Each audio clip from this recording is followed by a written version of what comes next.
आज हमारे साथ मौजूद हैं ट्रांस एक्टिविस्ट सोनिया नाज, जिन्हें हाल ही में PSL 2024 में PSL हीरो का अवार्ड दिया गया है। उन्होंने अपना बुटीक बनाया है। रमजान के महीने में उन्होंने 100 के करीब ख्वाजा सराओं में राशन भी तकसीम किया है। मैं रातों को उठ के रोती थी और मैं कहती थी कि या अल्लाह पाक तूने मुझे क्यों पैदा किया। मैं सारी रात गिड़गिड़ाती रही अल्लाह के हुजूर। मैंने कहा या अल्लाह पाक मैं इस काम के लिए पैदा नहीं हुई। अच्छा सोनिया, ये बताइए कि बुटीक का काम आपको ख्याल कहाँ से आया शुरू करने का?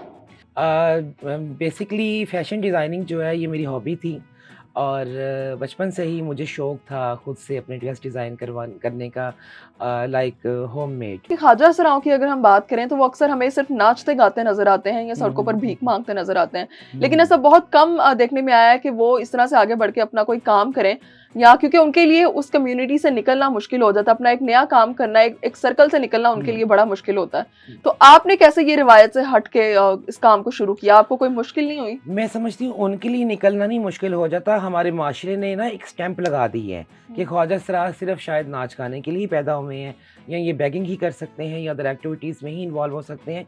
तो मैं वो जो माइंड सेट था ना, वो जो स्टीरियोटाइप बना हुआ है, उस स्टिग्मा को ख़त्म करना चाहती थी। फिर जब मैं खुद एम्पावर्ड हुई भी मैंने सोचा कि जैसे मैं नहीं चाहती थी कि मैं नाच गाना करूँ, मैं नहीं चाहती थी कि मैं भीख मांगूँ सड़कों पे, मैं इशारों पे सिग्नल्स पे नज़र आऊँ, हो सकता है मेरे जैसे और ख्वाजा सरा भी जो ये चाहते हों। फिर मैंने उनका रुख किया, फिर मैंने उनको सॉर्ट आउट किया पूरी कम्युनिटी में से जो विलिंगली चाहते थे कि हम बेगिंग नहीं करना चाहते, हम नाच गाना नहीं करना चाहते और अदर एक्टिविटीज़ भी अगर वो इन्वॉल्व है तो मजबूरन है, because they have not any source of income. तो उनको फिर हमने रिसोर्सेज प्रोवाइड किए, हमने उनको स्टार्टअप प्रोवाइड किए। मैं रातों को उठ के रोती थी और मैं कहती थी कि या अल्लाह पाक तूने मुझे क्यों पैदा किया, मैं क्यों ख्वाजा सरा हूँ, मैं कोई मुकम्मल मर्द क्यों नहीं हूँ, मैं एक मुकम्मल औरत क्यों नहीं हूँ, मैं क्यों हूँ एक आधी अधूरी सी शख्सियत। तो उस वक़्त मैं ये सोचती थी, एक वक़्त था, अब मुझे समझ आती कि अल्लाह पाक ने मुझे चुन रखा था।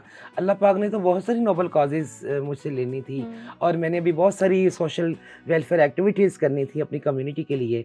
तो फिर इनिशिएटिव मैंने एम्पावरमेंट से लिया और अल्हम्दुलिल्लाह इस वक़्त 12 से 13 जो हैं हमारे पाइपलाइन में जो प्रोग्राम्स हैं, जो रनिंग्स हैं, प्रोजेक्ट्स, उन पे हम काम कर रहे हैं। उनमें हमारा फ्री मंथली राशन ड्राइव है, फिर हमारा फ्री स्टाइपेंडियम प्रोग्राम्स है, फिर हमारा फ्री हेल्थ सर्विसेज हैं, हमारे फ्री लीगल सर्विसेज हैं। फिर उसके बाद हम लोग ये जब फ्लड आया और मैं I was the very first trans from the all of the Pakistan के जो फ्लड अफेक्टेड एरियाज़ में गई, हम लोगों ने उनको बेसिक नेसेसिटीज़ प्रोवाइड की, उनको हमने मेडिकेशन प्रोवाइड की, उनको इमरजेंसी ट्रीटमेंट दिया। वो ऐसा वक्त था कि बड़े बड़े जो जवान थे वो दबक के बैठ गए थे कि हाय सैलाब आ गया, सैलाब आ गया। और ऐसे से रिस्की एरियाज़ पे हम लोग गए जहाँ कोई जाने का तसव्वुर नहीं कर सकता, दरियाए काबल तक गए। फिर मैं सोचती हूँ कि मैं इस काबिल नहीं हूँ, अल्लाह पाक का बहुत ख़ास करम और एहसान है मेरे पे कि उन्होंने मुझे सिलेक्ट किया है। रिसेंटली आपको PSL हीरो का अवार्ड मिला। जी जी जी। वो आपको कौन सी आपकी अचीवमेंट के लिए मिला? अच्छा, PSL की ख़ास बात ये है कि उनके बड़े फेयर ट्रायल्स हैं। वो बड़ा ट्रांसपेरेंटली काम करते हैं। लाइक उन्होंने खुद आपको अप्रोच किया? वो खुद अप्रोच करते हैं, वो आपकी एक्टिविटीज़ को फॉलो करते हैं। वो फिर उसके बाद आपको कंप्लीटली जब वो आपको वेरीफाई करके कि ये बंदी या बंदा जो मुतहरसल हीरो होता है ना कोई उनके जो नेशनल हीरोज़ उनको अवार्ड प्रेजेंट करते हैं हमारी क्रिकेट टीम के, तो वो फिर उनकी एक्टिविटीज़ देखते हैं। ख्वाजा सराओं के लिए तो माशरा जो है वो बड़ा जालिम है, हर लिहाज से देखा जाए। अच्छे बुरे लोग तो सब मौजूद हैं, मर्दों में भी हैं, औरतों में भी हैं, ख्वाजा सराओं में भी हैं। कभी इस तरह से तकलीफ महसूस हुई हो आपको लोगों के रवैये से? बहुत लंबी कहानी है, मैंने बताया था ना कि बहुत दफ़ा तकलीफ़ हुई, मेरे पे वायलेंस हुआ, मुझे तशद्दुद का निशाना बनाया गया। मुझे इनिशियल स्टेज पे जब मेरे पास खाने के लिए कुछ नहीं होता था, सर्वाइवल के लिए कुछ नहीं होता था, मैंने भी अपनी दूसरे ख्वाजा सरा बहन भाइयों की तरह मैंने सोचा कि चलो मैं भीख तो नहीं मांग सकती हूँ, तो मैं नाच गाने की जो तकारीब होती हैं उनमें शिरकत कर लूँगी, क्योंकि मेरी गुरु ने मुझे यही कहा था कि बेटा ख्वाजा सरा की यही ज़िंदगी है, यही जीना, यही मरना है, 3 ही प्रोफेशन है, चौथा कोई नहीं है। तो मैंने उनको कहा था कि मैं आपको प्रूव करूंगी कि चौथा प्रोफेशन है, ना सिर्फ मैं खुद कामयाब होंगी, मैं दूसरों को भी साथ लेके चलूंगी। उस वक्त मेरी बात का ठट्ठा और मजाक उड़ाया जाता था। आज वही एक्स गुरु मुझे अब सबसे पहले मुझे मुबारकबाद देती हैं, मुझे कांग्रेचुलेट करती हैं कि तुमने जो कहा तुमने प्रूव किया। अल्हम्दुलिल्लाह, ये मैं इस काबिल नहीं, अल्लाह पाक का खास करम है। तो मैं उस वक्त की बात कर रही हूँ कि मैं एक फंक्शन पर गई जो मेरा टर्निंग पॉइंट था।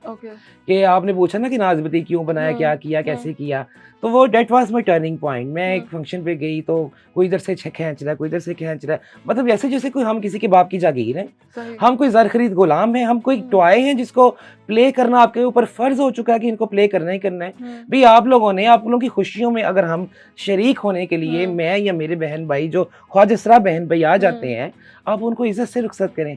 हम आपकी खुशियों में शरीक होने आए हैं। अब ये तो नहीं कि अब छीना झपटी करना शुरू करते हैं। आप बिलीव करें कि मेरे साथ जो वायलेंस हुआ उस फंक्शन में, मुझे आज भी वो याद है।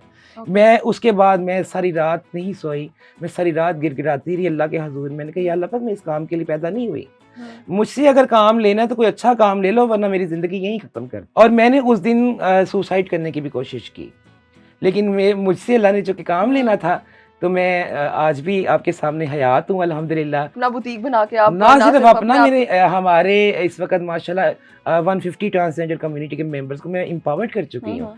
तो मैं नहीं, जब आपको बताया कि मैंने अल्लाह पाक के हजूर जब गिड़गिड़ाए के दुआ की कि या अल्लाह पाक मुझे कोई यहाँ तो मुझे कोई जायज़ रोज़गार दे दो, तो यहाँ मुझे ख़त्म कर दो, लेकिन मैं जो कि बच गई। तो उसके बाद अल्लाह पाक ने भी मेरी बहुत, जिसे कहते हैं ना, करीब से होके सुनी। और ऐसे आज कुछ, कल कुछ, परसों कुछ, ऐसी ज़िंदगियाँ बदलती गईं। ना सिर्फ मेरी अपनी ज़िंदगी बदली, बल्कि बहुत सारे लोगों की ज़िंदगी अल्हम्दुलिल्लाह में बदल रही है। अच्छा, सिर्फ ट्रांस कम्युनिटी के लोग आते हैं आपके पास ये कपड़े वगैरह खरीदने के लिए, या बाकी लोग भी आते हैं? नहीं, वो भी आपसे ऑलमोस्ट डिपेंड देखिए, करवाते हैं? ऑलमोस्ट मुझे माशरे से यही गिला है कि हम लोग हमें कह देते हैं मेन स्ट्रीम से, हम आपके साथ हैं, आप ये काम करें, हम आपके साथ हैं। ये कह तो देते हैं हम आपके साथ हैं, लेकिन प्रैक्टिकली कोई हमारे साथ नहीं है। प्रैक्टिकली कोई हमारे साथ चलने को, एक दो कदम चलने को तैयार नहीं है। ये बड़ी थिन लाइन है कि हम आपके साथ हैं। अच्छा, सोनिया रोजे रखती हैं आप? मैं भी रखती हूँ, मेरी पूरी ख्वाजा सरा बरादरी भी रखती है, और चंद एक लोग हैं जो नहीं भी रखते, तो वो तो मर्दों औरतों में भी हैं जो नहीं रखते, छोड़ देते हैं। सहरी में उठती हूँ, सहरी करती हूँ, नमाज रोजा करती हूँ, क्या रूटीन होती है अफ्तारी आपकी करती रमजान हूँ। में? मैं आज सुबह सहरी की उठी हुई हूँ। ओके। अभी तक नहीं सही है, अंदाजा करें अफ्तारी हो गई है। आखिर में आप कैमरे के थ्रू जो है वो सोसाइटी को कोई पैगाम देना चाहें? सोसाइटी को मैं 2 पैगाम देना चाहूँगी। एक ये कि प्लीज़ हम भी आपकी तरह इंसान हैं। आपको कहीं पे भी हमारे ख्वाजा सरा बहन भाई नज़र आए तो प्लीज़ उनकी इज़्ज़त करें। आप किसी को कुछ नहीं दे सकते। देखिए, सबसे पहले ह्यूमैनिटी है, उसके बाद कोई दीन है, कोई धर्म है, कोई जेंडर है। आप सबसे पहले इंसानियत की इज़्ज़त करें, उसके बाद आप उसका मज़हब देखें, उसका जेंडर देखें, आपका राइट है। और दूसरा मैसेज मेरा ये है कि अगर आप भी चाहते हैं कि हम अपनी नोबल कॉजेज़ को कंटिन्यू रख सकें, तो प्लीज़ हमें सिर्फ ये ना कहें हमारे साथ हैं, प्रैक्टिकली हमारा साथ दें। हमारे साथ शाना बशाना होके चलें, ताकि हम ज़्यादा लोगों तक रीच आउट कर सकें, हम ज़्यादा लोगों की ज़िंदगियाँ चेंज कर सकें।